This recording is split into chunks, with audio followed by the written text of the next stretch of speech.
Hi everybody, welcome to the Efficiency Committee. I'm Grant. And I'm Donovan. This is our coverage of the Roll2Play Store Championship, Game 2. I won the first game 10-5. Donesh needs to win before I get to 5 points in order to take the match. Yep, coming into this, Grant was the second seed, Yes. Donesh was the fourth, so via the tiebreaker rules, the higher seed would win. Mm-hmm. Grant, tell us a little bit about your Grindel deck here. This is actually the first time our meta has seen Grindel in tournament play. This is very recent after the pack came out, I think 2 weeks maybe. I'm normally a non-Scorch Wayland player. I play Glacier a lot, just big ice, big agendas, make money and score them out. I decided to go the complete opposite way and go with just a very, very direct kill you Wayland deck with a lot of tags, Scorch, and punitives. So real early, Donesh just basically is going to face check ice, which is pretty safe against Wayland. They don't have a lot of real scary ice. Yeah. It's just going to be a lot of barriers, make them waste their money. Yeah. So he comes in, takes a tag, gives you 2 credits, scores a 3-pointer, pulls out one of your cleaners. Sure. Then hits this Enigma, loses the rest of his turn. I had 2 Enigmas in hand when I played out the Shadow. I decided to put the Shadow on HQ just because I wanted to end the run ice for a server, on the off chance that I don't see another one for a while. I can't waste both of them on Centrals. Now here's a really good play in your behalf. HQ is 2 snares. It is 2 snares. And, Donesh right now is probably just going to keep going in to HQ since it's a free run, and he's just going to try to score these points while they're still in Wayland's HQ, which is pretty common so early in the game. So he'll do that now. Yeah, because he has a chance to see 2 cards that he hasn't seen before. The problem is he's running through a Shadow, which is giving me 2 money. I think at this point I'm debating on tracing him because I want to waste some of his money to get him broke enough to not be able to get rid of the tags. Yep, and you trace 5. I do trace 5. Yeah, he's got so direct tag. 6 credits. He hits the snare. Yeah, killed the snare.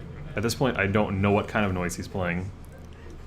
I've seen an easy mark, which is fine in noise. I mean, he needs the money. And then I find out here it's Noise Sahasrara, or at least it was. Yeah, 2 Ra-Ras and a Wild Side is basically the nuts of this deck. Yeah. And they just got removed. So Donesh is in a terrible, terrible spot. Dire situation for him because his economy at this point is gone. Yeah, and he has 6 credits and 2 tags, and that's all he's going to have for quite a while. Yeah, he asks how many cards you have in hand, checking to see if you might have the Scorch. He draws up the 3. You start drawing for the Scorch. I'm digging like crazy because I run 3 of them. They're in there somewhere. Yep. It turns out they weren't the top 3 cards of the deck though, so the win won't happen this turn. But you do pull another Cleaners, which is dangerous. So I just I draw right back up to 5.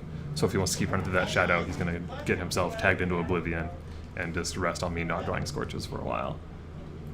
But my Cleaners is relatively safe. Yep. Server setup right now looks like you got Enigma on R&D, you got Shadow on HQ, and another Enigma on your remote. Yeah. It's going to be pretty good. He's not going to be able to just face check through it. He's not going to be able to parasite it very easy. No. He's going to have to find his Yogg and get in. A Yogg would be devastating at the moment. Yeah. Right now I'm only on 7 credits, so I just do the restructure. So I'm going to take 3 to get back up here. I'm going to pitch the Sea Source because at this point I have him on floating tags. I feel like he's just going to let those tags sit because he doesn't have the money to get rid of them. But it turns out he does. Yeah. So he kicks both tags, and that'll be most of his turn. I believe he plays a Djinn? He might, but at this point the game is pretty much reset. Yep. He has 5 credits and nothing. He now has a Djinn, and I have 10 credits but a lot of ice out and a restructure. So I'm fairly wealthy. Yeah, he is up 3 points, but here comes a nice big safe remote. It's Ice Wall Enigma. Ice Wall Enigma with him on no breakers and 4 credits. 4 credits. That's relatively. There's no way. I think a lot of the best Wayland players are the ones that can just really look at credit pools, do the math, figure out the possibilities, the entire card pool, and say, this many credits, here's exactly what they could get out in this much time, and know that you just know it's safe, and it's going to cost you 4 credits. Yeah.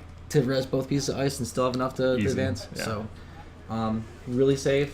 It's inside job proof. So there's really nothing you can do. No. So I'm good on money.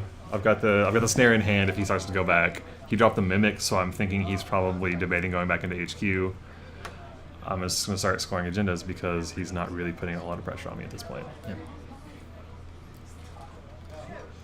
I'm not sure what he's thinking of doing at this point. It looks like he's going for heavy HQ aggression. He doesn't have the money to do the constant mill with the Sahasra's gone, so his options are pretty limited. Unless a yacht hits the table, I'm just going to focus on doing my thing. Yeah. Now, I do like this play here on his part.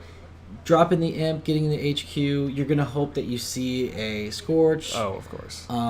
You know, A Chimera is not a bad pull for him. No, because I mean it requires him to have all of his breakers or a Parasite. But yeah, I mean it's great to go in there with imp and get rid of the hand because the things you want to use are going to be in there. Yeah. At this point, I'm scoring out just to get it off the table. My one Scorch right now is now very deadly. If he hits that snare, it's game over for him. Yeah, and as a normal core player, you don't want to have an agenda on the table for 3 turns like you had to. Yeah.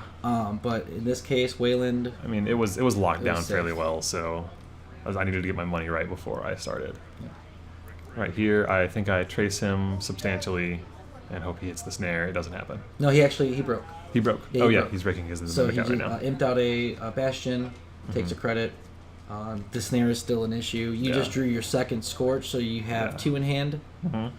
Thankfully, now they're safe from imp. Yeah, and the imp is naked now, so... And I'm just going to start gaining more money now.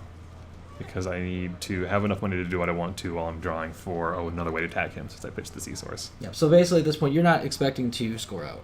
You not expect really. to tag with the them. cleaners and 2 Scorch, I'm probably going to get the kill, especially with the amount of money and lack of search he has right now. He's not going to get to a plat screen anytime soon. And there's a third So Scorch. I draw into a 3rd Scorch, so I'm safe from either a 2nd imp at this point and a restructure, which is going to get me enough money to do whatever I want to while I'm digging.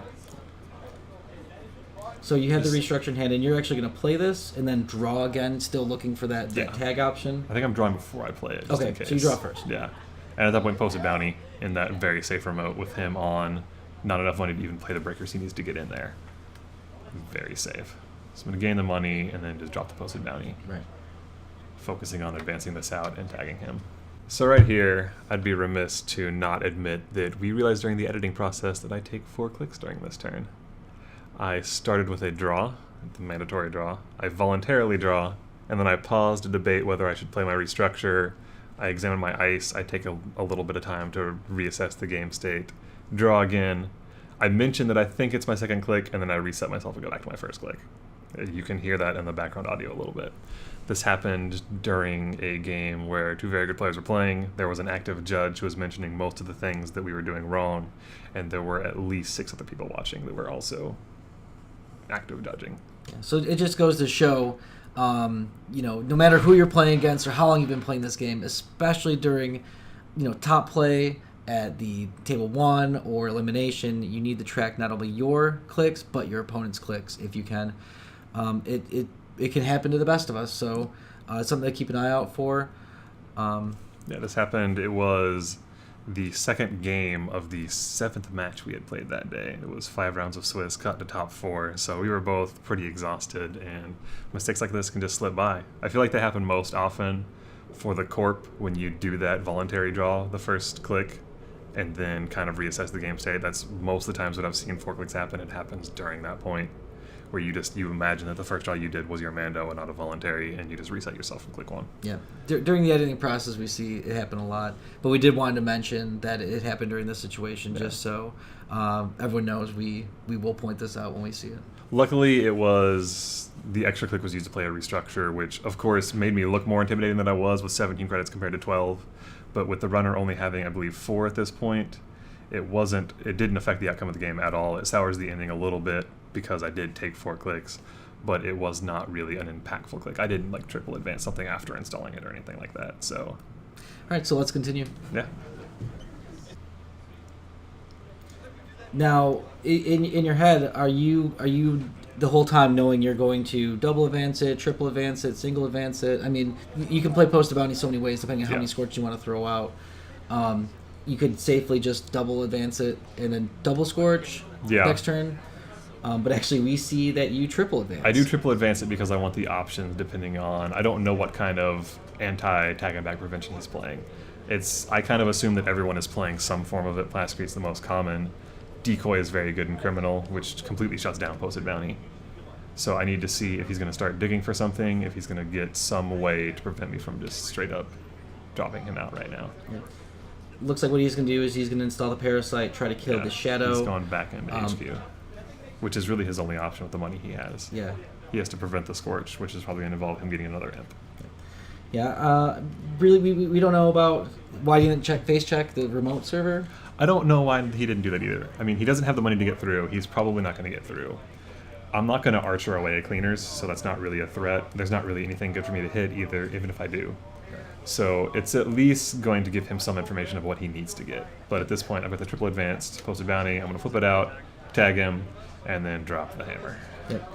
It's going to be triple Scorch. So 15 meat damage is pretty good. Turns out that'll win a game. 15 meat damage. It's not very often you get to do that. No, that option doesn't come up very often. Yeah. So I got to take it. Pretty good. That will be the championship win for Roll2Play, store championship with your first round bye in the regional. That'll come in very handy. Anything you want to add? Anything you want to close out with? Not really. I didn't get to talk about the Corp deck as much as I would have liked. This game was not very long. It did exactly what it was supposed to do, though. It threatened early agendas and then gets the kill. Yeah. It takes 4 clicks occasionally. I have to apologize for that. It was my mistake. I really should have caught that I was doing that, but I let it slide. I wasn't the only one. I mean, it just goes to show that mistakes can happen even when there are many people trying to keep you accountable. So you just got to watch for that kind of stuff in your games, and I apologize. Now, if you are interested, you can check out Grant's decks on stimhack.com. Thank you for joining us and watching these videos. Please subscribe to our YouTube channel. We will be posting the Game 1 in the comment description. And keep an eye out for us. We'll be doing some podcasts here coming up soon. Yeah, thanks, guys. Thank you.